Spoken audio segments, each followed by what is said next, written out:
At para naman po sa mga hindi pa nakakapag-isip ng ireregalo sa kanilang special someone ngayong araw ng mga puso, worry no more dahil narito na ang aming Pampa GV na Gift Ideas version 2.0. Ang entry ko, imbis na kiligin sa chocolates, dinaan sa dumpling. Ika nga, just want to show my love for you. Kung may chili oil at toyo man, sisiguradong mapapa-I love you more ang makatatanggap ng box of siomay na ito. Oh, Mami Dims, ito namang entry ko ha. Roll picture please.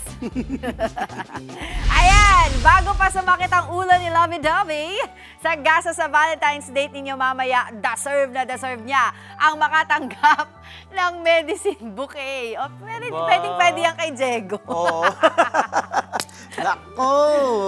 Ito naman po ang aking entry ngayong araw ng mga puso. Siguradong mapapakanta ka na lang ng I can buy myself flowers. Kapag nakatanggap ka po ng steel wool bouquet, sweet and thoughtful pa rin naman para kay Mrs. na mahilig maglinis ng bahay.